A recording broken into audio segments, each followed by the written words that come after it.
I want to talk about the comparison between psychology and physiology, because a lot of people think that they're different and they're really the same. Let me explain what I mean by that.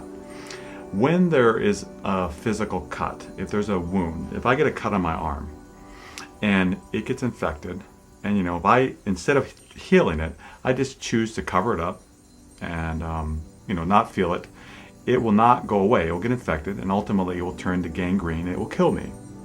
And emotions really work the same way.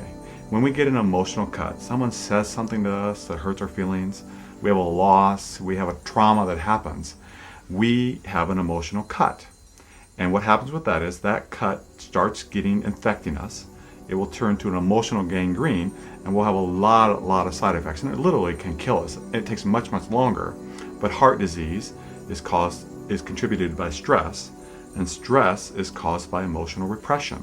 When you repress emotions, they cause stress in your body and they affect you and they cause pain, and it gets worse and worse and worse. So what happens is, when there is an emotional wound, what we try to do is often, if we're not dealing with it healthy, through expressing it. And expression of it is anger work, and that's what this book is about. Anger work is a way of healing emotions, because if you don't heal them, they really create havoc in your life. So as a way of illustrating this, I want to show you a clip, and I'll describe it as it's going on, of what happens when you don't heal from emotional wounds. In interactions between two people, we hurt each other. So watch this. Watch the one person hurting the other person. She's right now actually going to say something really mean to her, saying, it looks like you put on some weight. And so that's like hitting her. So she hits her on the arm. And guess what? That hurts. Look how she's hurt now. She's been hurt. And physically, if she hit her or she verbally hits her, it hurts and it causes wounds. And we can see the reaction towards that is pretty intense. Now, let's say that wound is something that's really deep. And growing up, for example, let's use the example of being overweight. Let's say the one person who's getting hit has been teased throughout her life about her weight, and she's been repetitively attacked for her weight. And then this person comes along, her friend comes along and comments on her weight.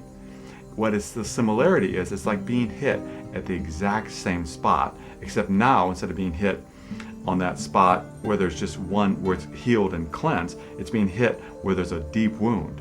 And watch when she hits her, she's making a comment about her weight, which is a metaphor of her hitting her. Watch when she hits her, watch her reaction. It's way more intense. So that's what happens in interactions.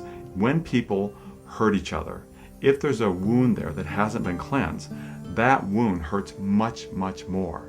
So it's very important, if you are going to interact with people, and of course we all are, to cleanse the wounds, to heal the wounds, so that when we do hurt the other person, which is normal, we do that in any form of relationship, you don't react so intensely and it doesn't hurt so badly. So you can talk about it and say, ow, why did you hit me? Or ow, why are you commenting about my weight? That hurts. Instead, if you haven't healed it, you're going to maybe hate them, or you're going to scream at them or yell at them or say something really cruel back, because there is a wound there. Heal the wound, and instead of reacting, you can respond.